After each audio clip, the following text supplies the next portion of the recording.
What's up, everybody? Hello, hello, hello. I want to welcome you to another episode of the Always Developing Leader podcast. We're here dedicated to helping you, the change maker, enhance your leadership skills and hopefully be able to forge stronger relationships in every single area of your life. My name is JJ Shaver, and whether you're joining us here for the first time or you're a seasoned listener, I am so thrilled and happy to have you here today. So today in this episode, we're going to be diving into the heart of leadership and personal success. We're going to be mastering the art of communication and love. While these topics might sound just a little bit traditional, they really are, without a doubt, the bedrock of successful interpersonal interactions and leadership. Okay.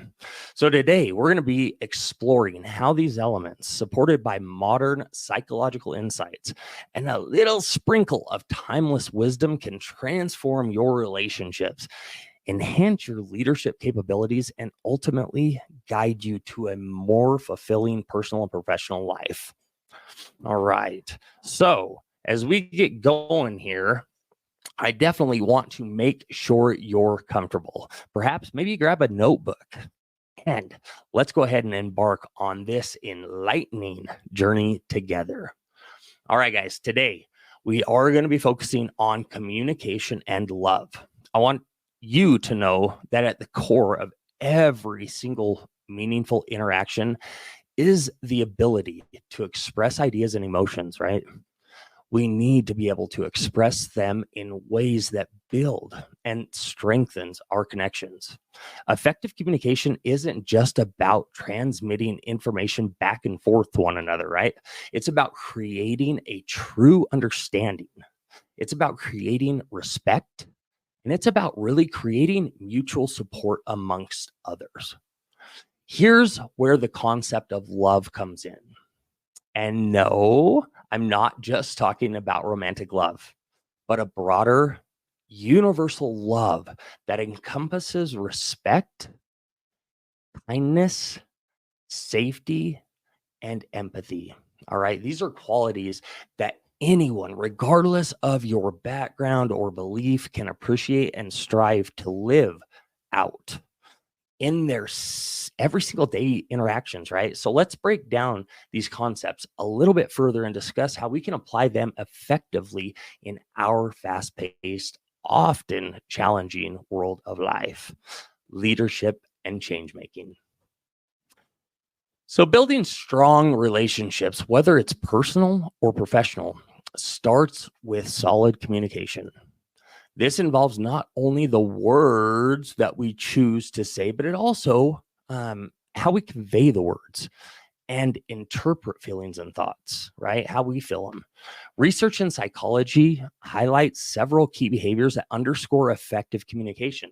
Some of these behaviors are active listening, empathy, clarity. Those three behaviors not only make our interactions more productive, but they also make them more meaningful. It fosters an environment where ideas start to flourish and conflicts are resolved constructively and usually a lot quicker. Let's take active listening, for instance, right? Okay, active listening is about fully engaging with the person who is speaking to you to really understand their message. When we respond, we should do so thoughtfully, and we always want to retain what's been discussed. This isn't just about hearing the words that someone's telling you. It's about genuinely appreciating the speaker's perspective and then responding in a way that validates their thoughts and their feelings. When you listen to someone and you sit here like a bump on a log, opposed to making eye contact with them, making gestures, and truly understanding. And I mean truly listening to understand what's being said, not just to respond, right? Not just to say something back to them. As we continue our journey to master communication and build stronger relationships, it's so important to recognize the obstacles that we often face. Effective communication is not always straightforward. In fact, a lot of times it's not. There are barriers. both internal and external, that can affect this and can distort our message and reduce our effectiveness as individuals and as leaders. So let's explore some of these common barriers, and then I really want to provide you with some strategies that I use to help navigate through these problems when they do arise. So this will enhance your ability to lead. It will enhance your ability to connect with others at work and at home. All right. So one major barrier is the presence of preconceived notions. The presence of preconceived notions or bias. We must remember that we come into every single interaction with our backgrounds, with our experiences, with our expectations, right? While these are part of what make us us, and each of us is unique, they can also cloud our judgment at times, right? They can oftentimes, if we aren't aware of it, they can really do some harm, right? Can really influence our reactions in ways that aren't helpful to us whatsoever. For constructive communication anyways, think about how you grew up. What was your family culture like? Think about that for a minute. For instance, someone who grew up without a father or in a troubled, chaotic home, guarantee they're going to look at life a lot differently than someone who had grown up in a stable household. It's just how it is. Another significant hurdle is emotional reactions. Let me start by saying, okay, emotions are a natural and they are an important part of our interactions in life. But that being said, when we take and let our emotions control our responses, we risk misinterpreting messages and we start to react impulsively rather than thoughtfully. This is an area in my life where I've struggled with a lot because I am high strung. And with my wife, she's not. She's more mellow. And when I just let my emotions run wild, she always takes a step back. She would take a step back. I mean, this is something I still constantly must be intentional about in my daily life. So, with all of this being said, the key question is, how do we overcome these barriers, right? The first step is awareness. First step is awareness. By recognizing these bias or emotion, they're triggers. We can really start to control them instead of letting them control us. Let's start with tackling bias, for example. One effective strategy is to actively challenge our assumptions. Actively challenging our assumptions. So before entering any conversation, it's so crucial to ask yourself, what assumptions am I making about this person or this situation? Are they based on facts or are they based on perceptions? This simple questioning technique can open up the door to more, honestly, unbiased communication. And that's what we need. And as for managing emotional reactions, it's crucial to develop emotional intelligence. This means not only being aware of your emotions, but also being able to manage them in an appropriate way. A technique that we can use to help us with this is called the pause practice. So whenever you feel a strong emotion rising during a conversation, just take a little moment, take a slight moment to pause and breathe. This brief stop can really give you a split second that you need to collect your thoughts and respond in a more measured and effective manner. All right. So the pause and breathe. All right. Another key technique is reflective listening. All right. This involves repeating back what you've heard to confirm the understanding and show whoever's talking to you that their message is valued, that it's important to you. It's such a powerful tool that's not only, really can help us improve clarity, but also it demonstrates respect and consideration for the person that's talking to you, person that's speaking to you. All right. By addressing these barriers head on, we not only become better communicators, but we also set the stage for deeper and more meaningful connections with those who are in our lives and around us. As leaders, as humans, this ability to communicate clearly and empathetically is so key. It's paramount. It really is. And as we navigate through these complexities of communication, because it is hard, empathy emerges as a cornerstone, I guess, if you will, of effective leadership and genuine connection. Now let's dive into how developing strong sense of empathy and understanding with others can transform the way that we interact with others and lead our lives. All righty, guys. Empathy is the ability to put oneself in another's shoes, to understand their feelings and perspectives, and then to use that understanding to guide our actions, right? This isn't just about feeling what others feel, but it's about bringing a deep sense of respect for their experiences into every single interaction. You might be asking yourself, but JJ, why is empathy so critical? I'll let you know. It's critical because it bridges gaps. It allows us to connect with other people on a level that just as really does go beyond the surface interactions that we have daily. It's about more than just understanding facts. It's about connecting with the emotional undertones that those facts carry with them. Developing empathy isn't always natural. For some, it can be very hard.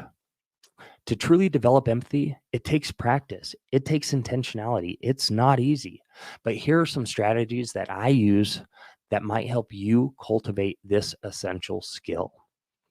So first, we must practice active listening. This means, like I said, truly focusing on what the other person is saying without planning your response ahead. You know, when they're speaking, who's guilty of that? I know I was often guilty of that. While they're speaking, you already know what you're going to say. Doing this involves engaging with their words, right? Their body language and the emotions behind their speech. Active listening not only helps you gain a clear understanding of what's being said, but it also shows the person that's talking to you, that speaker, that they are truly being heard and respected.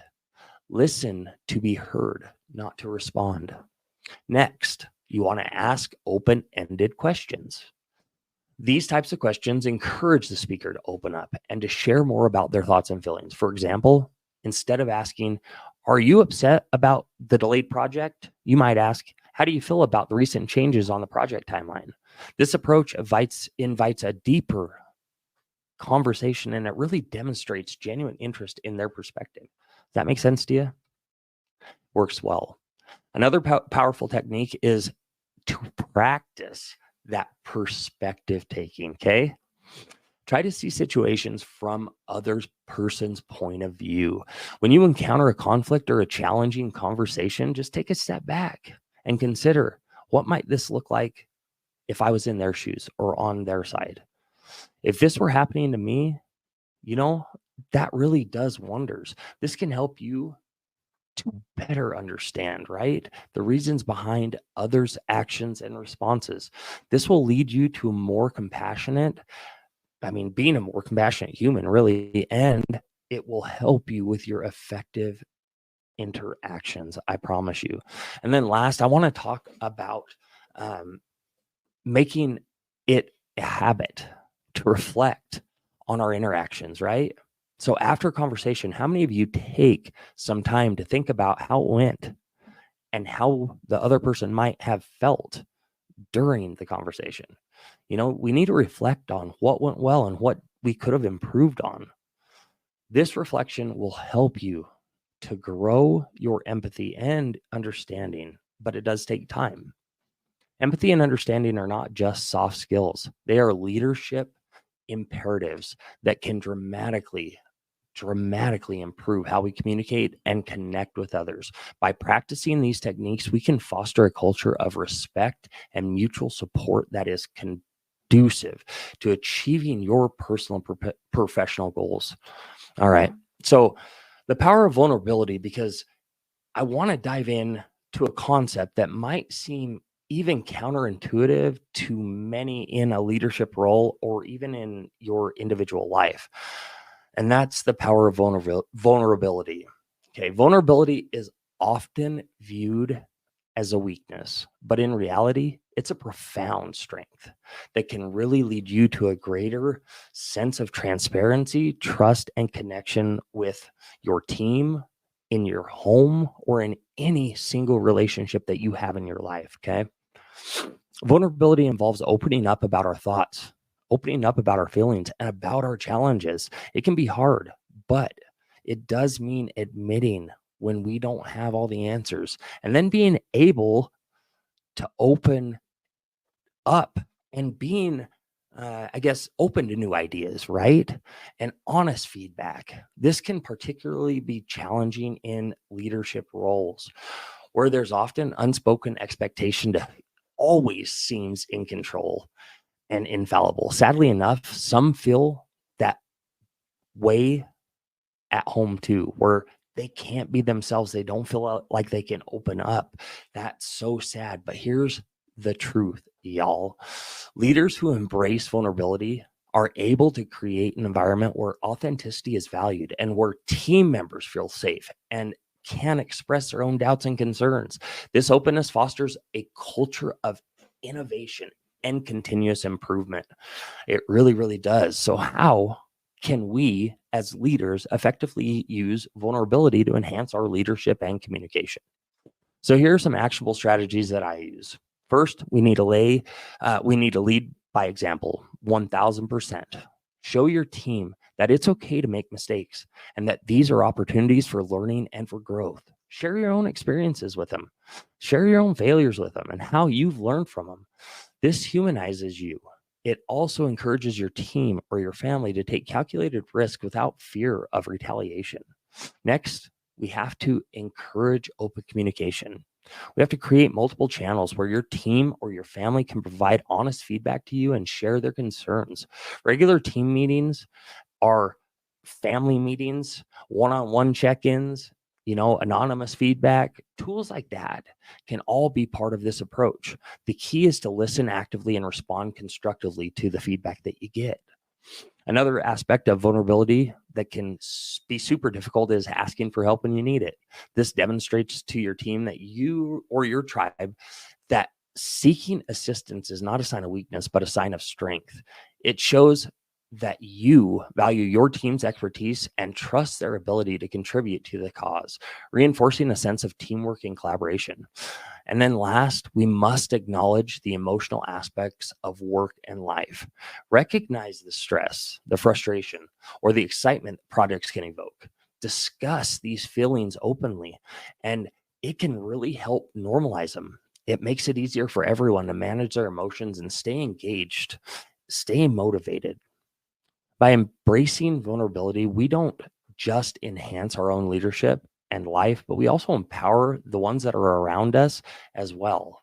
It creates a supportive and really resilient tribe capable of facing almost any challenge if you're together. It's true magic when it's done properly. So, as we near today's end and the end of this episode, we'll wrap up with some final thoughts and takeaways from this episode. First, I want to say thank you so much for staying with me through the whole episode to the end. And gosh, we've really covered a lot of ground today, from the foundations of importance of communication and love to overcoming barriers, developing empathy, and embracing vulnerability in leadership. As we conclude, let's quickly recap the major points of today's discussion. All right. Number one, we started by exploring the critical role that effective communication plays in all types of relationships, work, life, and home life. We highlighted how foundational qualities like respect, understanding, and emotional connection enhance our every interaction. Then, number two, we identified common barriers to effective communication. Remember that? We talked about bias, we talked about emotional reactions, and then discussed some strategies to overcome them. We ensured clear communication and more meaningful exchanges, right? And then last, we dove into the importance of developing empathy and understanding. In that section, we covered techniques like, remember, active listening, perspective taking, to deeper our connections with others. And then lastly, but not least, we examined the power of vulnerability and leadership in life. We demonstrated how being honest about our challenges and uncertainties can really strengthen trust and inspire genuine teamwork within any organization or home. I want to end this episode by saying leadership is not just about guiding others to achieving goals. It's about really connecting with others on a deeper, more intentional level. It's about understanding their needs and then fostering an environment where everyone can thrive. This skill we discussed today are essential for anyone who is looking to make a more positive impact in their organizations, in their homes, or just overall life. Now, my challenge to you as you move forward is to take one thing you've learned from today's episode and apply it in your next interaction or leadership opportunity. Whether that's practicing active listening, embracing vulnerability, or just simply asking more open-ended questions, each small step will bring you closer to becoming the leader you aspire to be. I just want to thank you again for joining me on the Always Developing Leader podcast. Don't forget, hit that subscribe button if you haven't already, and join us next time as we continue to explore key insights and strategies that will help you develop into the leader you're meant to be. Until next time, keep developing, keep leading, and keep making a difference. Goodbye and take care.